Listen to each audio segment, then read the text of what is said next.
তো বন্ধুরা আমার কাছে ইন্ডাকশনটা এসছে, এই ইন্ডাকশনটা রিপেয়ার হবে, যেটা প্রবলেম এটা পাওয়ার সুইচ কাজ করছে না। তো এখানে পাওয়ার সুইচ আছে, সিরিজে লাইন দিয়ে তোমাদেরকে চেক করে দেখাবো যে এতে লাইন আসছে কি আর এতে পাওয়ার সুইচ ঠিকঠাক কাজ করছে কি। তো আমার কাছে সিরিজ লাইন আছে, তো আমি সিরিজ লাইন দিয়ে এটাকে দেখছি। তো এটা হচ্ছে পাওয়ার সুইচ, দেখতেই পাচ্ছ কিন্তু পাওয়ার অন হচ্ছে না। তো আমরা এটাকে খুলবো, খুলে দেখবো যে পাওয়ার সুইচে কি সমস্যা হচ্ছে। ঠিক আছে,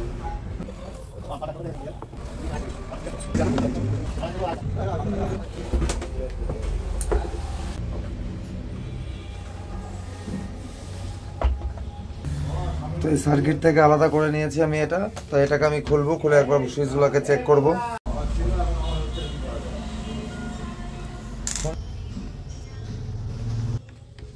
দেখতে পাচ্ছ ডিসপ্লে পিসিবি আমি কিন্তু বাইরে বার করে নিয়েছি, আর এটার কিন্তু দেখতে পাচ্ছ অন অফ সুইচ, কিন্তু এটাই অন অফ সুইচ আছে।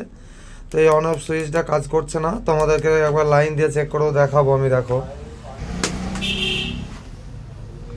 এটা হচ্ছে আমার সিরিজ লাইন, তো আমি সিরিজ লাইন দিয়েছি। তো দেখতেই পাচ্ছ এটা কিন্তু লাইন আসছে, কিন্তু এখানে যেটা তো পাওয়ার সুইচ কিন্তু ঠিকঠাক কাজ করছে না, বারবার কিন্তু প্রেস করতে হচ্ছে, কখনো হচ্ছে কখনো অন হচ্ছে, আবার কখনো অন হচ্ছে না। তো এখানে যে সুইচগুলো আছে সেই সুইচগুলো খারাপ হয়ে গেছে।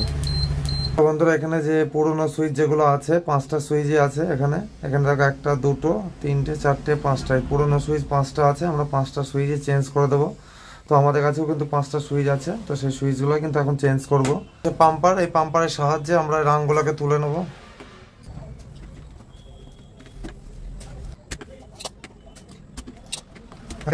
তোমরা দেখতেই পাচ্ছ এখানে দেখো যে সুইচগুলো ছিল পুরনো সুইচ, সেগুলো কিন্তু আমি টোটালি তুলে ফেলেছি। তো এখানে কিন্তু এই যে আমার কাছে যে নতুন সুইচগুলো আছে, তো এই নতুন সুইচগুলোই আমরা কিন্তু ওখানে সেট করব। তো এখানে প্রথমে বসিয়ে নেব।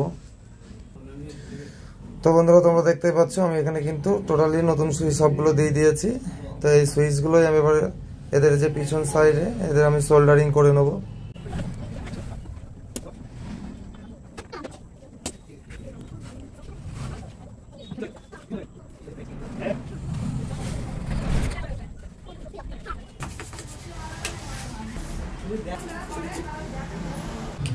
সো গাইস তোমরা তাহলে দেখতে পাচ্ছ সব সুইচ কিন্তু আমি চেঞ্জ করে নিয়েছি ফাইনালি। তো এবার সুইচগুলো চেক করে তোমাদেরকে দেখাবো। বারবার প্রেস করে তো বুঝতেই পারছো সুইচ কিন্তু পুরোপুরিভাবেই কাজ করছে এবং পাওয়ার অন অফ কিন্তু ভালোভাবেই কাজ করছে।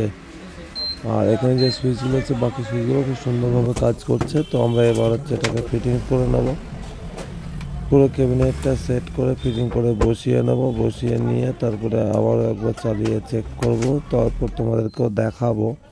তো দেখতেই পাচ্ছ আমি এটা ফিটিংস করে নিয়েছি। তো বন্ধুরা আমরা এটা সিলভার টেপ মেরে দিলাম এই কারণে, যাতে এখানে কোনো রকমভাবে জল পড়ে এর ভিতরে জল ঢুকে সার্কিটটাকে ড্যামেজ না করে, এই জন্য আমরা সিলভার টেপটা মেরে দিয়েছি।